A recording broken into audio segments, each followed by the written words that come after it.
Olá, irmãos e irmãs em Cristo Jesus. Bem-vindo ao meu canal da Bíblia, ouvindo a voz de Deus. Acabei de gravar para vocês a lição número 8 da Escola Sabatina Amor e Justiça de Deus, que tem o livre-arbítrio, amor e a providência divina. Agora eu vou gravar para vocês a lição 9, que tem como tema o conflito cósmico. Antes de a gente iniciar esse tema, eu preciso da ajuda de vocês. Se inscrevam no meu canal ouvindo a voz de Deus, ative o sininho das notificações, deixe seu like e compartilhe meu vídeo para maior número de pessoas. Me ajude aqui no YouTube. Então vamos para a lição 9 da Escola Sabatina, Amor e a Justiça de Deus, conflito cósmico. E o verso áureo diz assim: porém, inimizade entre você e a mulher, entre a sua descendência e o descendente dela. Este lhe ferirá a cabeça e você lhe ferirá o calcanhar. Gênesis capítulo 3, verso 15. O grande conflito entre Cristo e Satanás é central para a teologia bíblica, embora a ideia de um conflito cósmico entre Deus e os seres celestiais que caíram e se rebelaram contra o Criador seja um tema importante nas Escrituras, que está em Mateus capítulo 13, versos 24 a 30 e 37 a 39. Apocalipse 12, versos do 7 ao 10. Também esteja presente em grande parte da tradição cristã. Atualmente, muitos cristãos rejeitam ou deixam de lado esse conceito. De uma perspectiva bíblica, no entanto, o tema de um conflito cósmico, segundo o qual o diabo e seus anjos se opõem ao reino de Deus, não é algo que possamos ignorar, sem perder muito do que tratam as narrativas bíblicas. Os evangelhos, por exemplo, estão repletos de referências ao diabo e aos demônios que se opõem a Deus. Inicialmente, nesta semana, abordaremos como as duas perguntas a seguir podem ser respondidas de acordo com algumas passagens bíblicas fundamentais. Primeira, que parte das Escrituras ensinam que existe um conflito cósmico entre Deus e Satanás? 2. De acordo com as Escrituras, qual é a natureza desse conflito? Agora vamos para a parte de domingo. Um inimigo fez isso. Pergunta número 1. Mateus 13, do 24 a 27, como essa parábola nos ajuda a compreender o mal que existe em nosso mundo? Jesus contou a história de um proprietário de terras que semeou apenas boas sementes no seu campo. Contudo, o joio acabou brotando no meio do trigo. Quando viram isso, os servos do proprietário lhe perguntaram: patrão, o senhor não semeou boa semente no seu campo? De onde então veio o joio? Em Mateus 13, 27. Essa pergunta é parecida com a que muitos fazem hoje em dia sobre o problema do mal. Se tudo que Deus criou era bom, por que existe o mal? Pergunta número 2. Em Mateus capítulo 13, dos versos 28 a 30, à luz da explicação de Cristo, nos versículos 37 a 40, esses fatos também esclarecem a natureza do conflito cósmico? O dono do campo respondeu à pergunta de seu servo dizendo: o inimigo fez isso? Em Mateus 13, 28.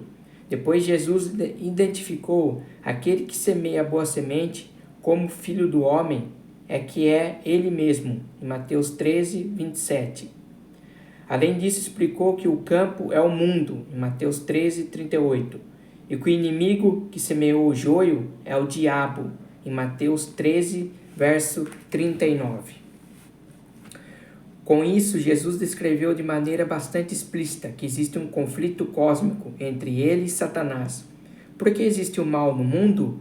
O mal é o resultado da obra de um inimigo, o diabo, que se opõe ao dono do campo. O inimigo fez isso. Essa resposta, no entanto, desperta o seguinte questionamento: o Senhor quer que a gente vá e arranque o joio? Em outras palavras, por que não acabar com o mal agora mesmo? Não, o Senhor respondeu, porque ao separar o joio, vocês poderão arrancar também com ele o trigo. Deixe que cresçam juntos até a colheita. Em Mateus 13, versos 29 e 30, compare com Marcos 4, 29. De acordo com a parábola, Deus acabará com o mal, mas arrancá-los antes do momento certo resultaria em danos colaterais irreversíveis que acabariam prejudicando o bem. Então, isso vai acontecer o quê? Quando Deus vai eliminar o mal? Quando Jesus voltar aqui. Ele vai eliminar o mal. Ele vai acabar com o mal. Então, o trigo e o joio estão juntos. Andam juntos. Não pode ser arrancado. Isso vai acontecer o que? Uma ceifa. Vai ter uma ceifa. Deus vai separar as pessoas dos bens e vão separar os maus. Você não vai pescar? Quando você vai pescar, o que você faz? Quando você pega um peixe bom, você pega, você guarda dentro, você coloca dentro de um balde. E o peixe ruim, você coloca em outro balde. Então, quer dizer, vai haver uma separação aí do trigo e do joio. Isso vai acontecer na volta de Jesus. Vamos para a parte de segunda-feira. A origem do conflito na terra. A parábola do joio explica por que existem sementes ruins no campo se o proprietário plantou apenas sementes boas. Essa pergunta está ligada à outra. Se tudo que Deus criou era bom, como o mal surgiu em nosso mundo? Pergunta número 3. O que as palavras de Deus revelam sobre a condição do mundo quando ele terminou de criá-lo? E por que essa avaliação é importante? Está lá em Gênesis capítulo 1, verso 31. Quando Deus terminou de criar o mundo, tudo era muito bom. Em Gênesis 1, não tinha nenhum indício de mal na criação da terra. Como então o mal surgiu na experiência humana? Pergunta número 4. Como o mal chegou à terra? Que luz o livro de Gênesis lança sobre a natureza do conflito cósmico, que está lá em Gênesis 3, verso do 1 ao 7, e Apocalipse 12, verso do 7 ao 9. A serpente, identificada como o próprio diabo, que está lá em Apocalipse 12, verso do 7 ao 9, levanta mentiras sobre o caráter de Deus. A serpente primeiro faz uma pergunta, tentando lançar dúvidas sobre a ordem do Criador, e na prática, quase invertendo o que ele havia ordenado. Depois, a serpente desafia diretamente o que Deus havia dito ao declarar a Eva: é certo que vocês não morrerão. Está lá em Gênesis capítulo 3, verso 4. Alguém, a serpente ou Deus, estava mentindo? E agora, Eva tinha uma escolha a fazer. Acreditaria em Deus ou na serpente? A natureza do conflito está ligada, acima de tudo, a uma questão em que ou em quem acreditamos, o que tem a ver com o amor. Isso ocorre porque o que acreditamos sobre alguém, sobre o tipo de pessoa que ela é, e se é confiável, define se amaremos essa pessoa e confiaremos nela. E no caso de Deus, se ouviremos o que ele nos diz. Você está ouvindo o que Deus está dizendo em sua palavra? Que a palavra de Deus disse. Falou para Adão e Eva: se vocês comerem do fruto, vocês morrerão. Eva preferiu dar a voz à serpente, que é o diabo. O diabo falou: vocês podem comer, vocês não morrerão. Vocês serão como Deus. Vocês terão a inteligência de Deus. Vocês terão o conhecimento do bem e do mal. Eva escolheu a voz da serpente, comeu do fruto. E foi aí que o pecado entrou na terra. Através de Satanás, que havia feito uma rebelião no céu, foi lançado à terra e, não contente, fez Adão e Eva caírem. Que quer dizer que Adão e Eva escolheram suas próprias escolhas. Em Gênesis capítulo 3, verso 15, a declaração de Deus à serpente de que os descendentes da mulher, o Messias, feriria a cabeça da serpente, muitas vezes é mencionada como a primeira proclamação do Evangelho, feita nas Escrituras. Como essa promessa reforça a realidade do conflito e ainda assim traz esperança no meio dele.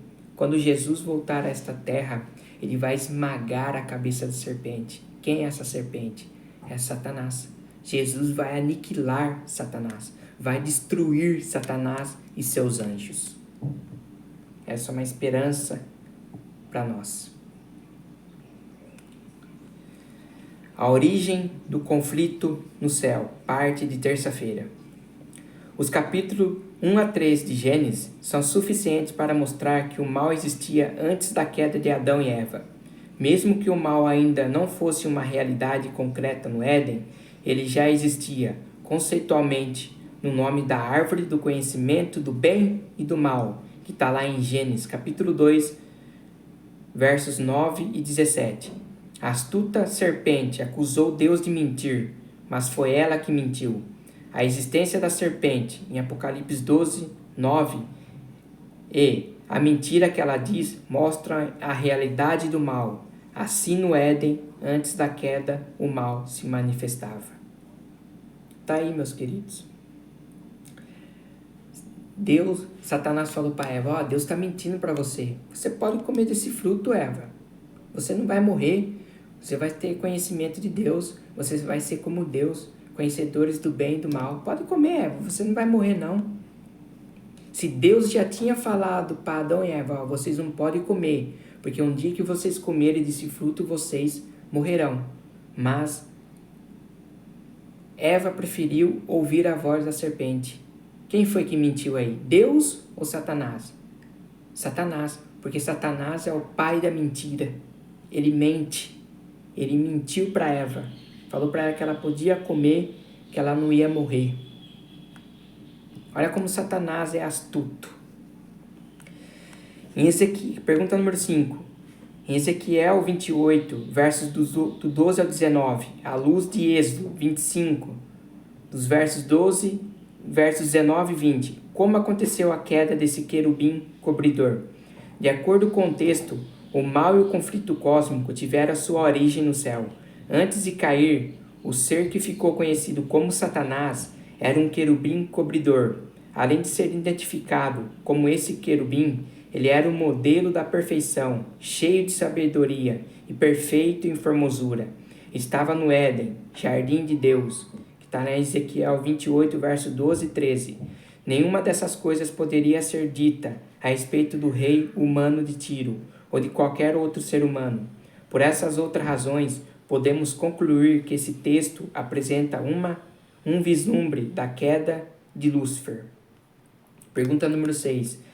Que luz Isaías 14, dos versos 12 a 15, lança sobre a origem do grande conflito?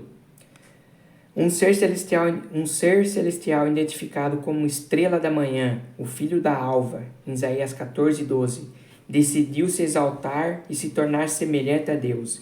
Isaías 14 complementa Ezequiel 28, onde lemos que ele ficou orgulhoso por causa da sua formosura, que está em Ezequiel 28, 17, o que deveria tê-lo levado a glorificar o Deus que havia lhe dado a beleza. Contudo, ele se encheu de orgulho. Pior ainda, decidiu ocupar o lugar de Deus e levantar calúnias contra ele. O termo hebraico traduzido como comércio, em Ezequiel 28:16, também significa calúnia, indicando como Satanás atua contra Deus e contra nós. Vocês viram aqui que Satanás foi contra Deus. Ele caluniou, ficou orgulhoso, queria tomar o lugar de Deus. Satanás deixou o orgulho dele tomar conta. Ele era um ser perfeito. Ele ficava do lado de Deus. Ele era um dos anjos mais importantes no céu. Não contente com isso, ele queria tomar o lugar de Deus. Olha como Satanás atua contra Deus e contra nós. Satanás não quer que você fique do lado de Deus. Satanás quer ver você lá embaixo, caído. Satanás quer ver as pessoas assim. Por isso que cada dia mais nós temos que se apegar com Deus. Se apegar com Deus, lendo a sua palavra, orando, conversando com Deus. Temos que ter Deus do nosso lado a cada momento. Porque se você ficar sem Deus, Satanás, é uma brecha para Satanás chegar e começar a fazer coisas contra você. Lúcifer era perfeito desde o dia em que foi criado, até que se achou iniquidade nele. Ezequiel 28:15. Como entender que um ser com essas características caiu em pecado? Esse fato mostra que ser perfeito incluía liberdade moral, livre, arbítrio. Já está a resposta. Deus deixou Lúcifer, que é Satanás hoje, com direito de escolhas. Satanás escolheu o quê? O orgulho. Escolheu a perdição. Satanás, que era Lúcifer, tinha a eternidade. E ele preferiu a morte. Preferiu as trevas. Preferiu o orgulho. É o direito de escolha. Ele preferiu isso. E nós também temos o direito de escolha. Você tem um direito de escolha. Ou você escolhe a luz, que é Cristo, ou você escolhe as trevas, que é Satanás. Fica ao seu dispor. Fica aí a escolha que você deve fazer. Parte de quarta-feira. Se você me adorar. Olha qual que era o desejo de Satanás aqui. O que Satanás queria fazer? Porque ele falou, se você me adorar. O desejo de Satanás de usurpar o trono de Deus também se revela nas narrativas da tentação, em Mateus capítulo 4 e Lucas capítulo 4. No encontro entre Jesus e o tentador, podemos descobrir bastante sobre a natureza desse conflito. Aqui vemos a realidade do grande conflito entre Cristo e Satanás, mas desenrolando de maneira bastante nítida e expressiva. Pergunta número 7. O que a Bíblia revela sobre o conflito entre Cristo e Satanás? Está lá em Mateus capítulo 4, versos do 1 a 11. Jesus foi levado pelo Espírito no deserto, como propósito expresso de ser tentado pelo diabo, que está em Mateus capítulo 4, verso 1. E antes de enfrentar esse desafio, Jesus jejuou durante 40 dias. Então, quando o diabo apareceu, ele tentou Jesus a transformar pedras em pães, zombando da fome extrema de Cristo. Mas ele confrontou essa tentação usando as Escrituras, e a estratégia de Satanás fracassou. Então, na tentativa de levar Jesus a agir com presunção, o diabo tentou a se atirar do pináculo do templo. Satanás distorceu as Escrituras ao sugerir que se Jesus fosse verdadeiramente o Filho de Deus, os anjos o protegeriam. Mas, novamente, Jesus rebate a tentação, apresentando a interpretação correta das Escrituras. A terceira tentação revela claramente o que o diabo estava tentando fazer. Ele queria que Jesus o adorasse. Satanás tenta usurpar a adoração que é exclusiva de Deus. Para fazer isso, o adversário mostrou a Jesus todos os reinos do mundo e a glória deles. Então disse, tudo isso lhe darei, se prostrado você me adorar. Está lá em Mateus capítulo 4, versos 8 e 9. Em Lucas capítulo 4, verso 6, um texto paralelo é ainda mais detalhado. Eu lhe darei todo este poder e a glória deste reinos, porque isso me foi entregue, e posso dar a quem eu quiser, em Lucas 4, 6. Mais uma vez, Jesus combate a tentação com as Escrituras. Novamente, Satanás fracassa. Nos 3 casos, Cristo usou a palavra para se defender dos ataques. Queridos, nós só vencemos a tentação se permanecermos do lado de Cristo. Satanás conhece a sua tentação. Ele sabe do que você gosta. Ele só não conhece os seus pensamentos. Mas quando você abre a boca e fala, ele usa isso contra você. Para você permanecer firme contra a tentação, é você estar do lado de Jesus. Porque Jesus venceu a tentação. Ele ficou 40 dias no deserto, sendo tentado por Satanás. E Jesus venceu. Se Jesus venceu, a gente vence também se estamos com Jesus. Porque aqui em Efésios 6:12, olha aqui que na palavra de Deus diz, nos lembra de que a nossa luta não é contra sangue e carne. A nossa luta não é contra sangue e carne, mas contra os poderes e as autoridades, contra os dominadores deste mundo de trevas, contra as forças espirituais do mal nas regiões celestiais. Mesmo que não precisemos viver com medo, porque devemos sempre nos lembrar da batalha que ocorre ao redor. Você lembre-se, essa batalha a gente não vence sozinho. A gente não pode ir contra potestades das trevas. Por isso que nós temos que estar com Jesus. Se nós ficamos do lado de Jesus, Satanás não vem tentar você. Porque você está do lado de Jesus. Porque Jesus venceu a tentação. Está do nosso lado. Parte de quinta-feira.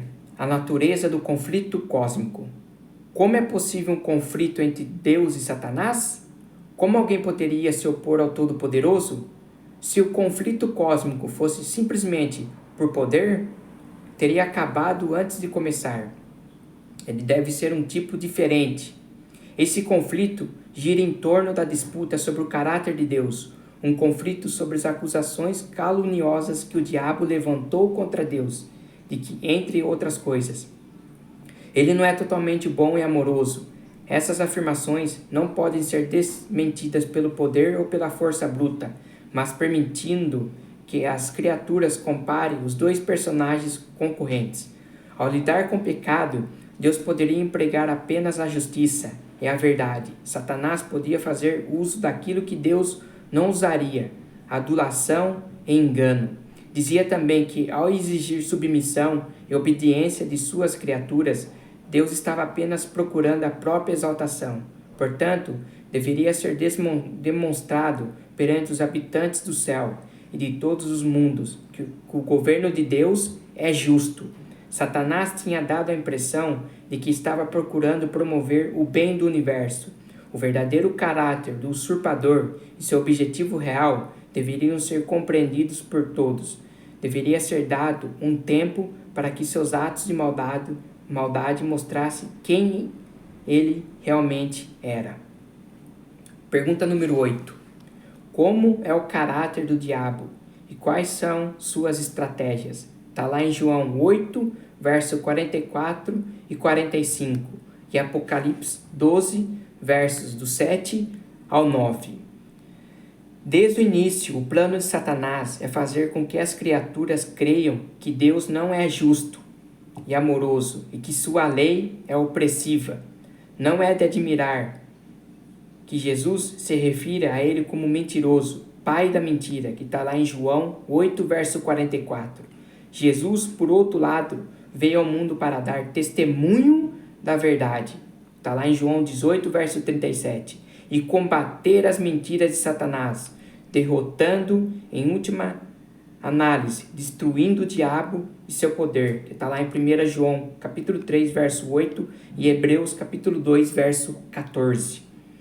Satanás é a antiga serpente, aquele que acusa o povo de Deus perante a corte celestial, o dragão que governa e seduz o mundo inteiro. A palavra grega traduzida como diabo significa acusador, mostrando mais uma vez que o conflito cósmico diz respeito às crenças, especialmente sobre o caráter de Deus. Então nós vemos aqui que Satanás quer ir contra o caráter de Deus, querendo falar que a lei de Deus é injusta, que Deus é injusto, que o governo de Deus é injusto. Satanás faz isso contra Deus. Então Satanás quer que nós não leiamos a Bíblia, não leiamos a lei de Deus. Satanás não quer isso. Quando a gente pega a Bíblia, Satanás ele nem chega perto de você. Quando você pega a Bíblia, ele sabe que você vai ler a palavra de Deus. E Satanás não quer isso. Satanás quer ir contra o caráter de Deus. Parte de sexta-feira. Estudo adicional. Deus não é responsável de maneira nenhuma pela origem do pecado. Nada é mais claramente ensinando nas Escrituras do que isso. O pecado é um intruso, cuja presença não tem justificativa. É algo misterioso, inexplicável. Justificá-lo equivale a defendê-lo. Se ele tivesse sido imediatamente exterminado, os habitantes do céu e dos outros mundos teriam servido a Deus por medo e não por amor. A influência do enganador não teria sido destruída por completo. O espírito de rebelião não teria sido totalmente desarraigado. Devia ser permitido que o mal amadurecesse para o bem de todo o universo ao longo dos séculos da eternidade. Satanás devia desenvolver de forma mais completa seus princípios. Isso faria com que todos os seres criados pudessem ver o verdadeiro caráter das acusações feitas por ele contra o governo divino, e a justiça e a misericórdia de Deus, bem como a imutabilidade de sua lei, ficariam para sempre livres de qualquer contestação. O Grande Conflito, página 412 e 417. Então, meus queridos, por que Deus não destruiu Satanás? Porque se Deus destruísse Satanás, que nem nós lemos aqui, os anjos e os habitantes dos outros mundos iam adorar a Deus por medo. Por isso que Deus mandou Satanás aqui na terra e seus anjos para ver o caráter do diabo. Como que é o caráter do diabo? É caluniador, é enganador, é mentiroso. Isso que Satanás é. Então esse foi o estudo 9 da Escola Sabatina, o conflito cósmico. Que Deus abençoe vocês, meus queridos irmãos e irmãs em Cristo. Que a graça do nosso Senhor Jesus Cristo esteja sempre em seus corações. E que Deus abençoe vocês, e que vocês tenham um ótimo dia e um ótimo sábado.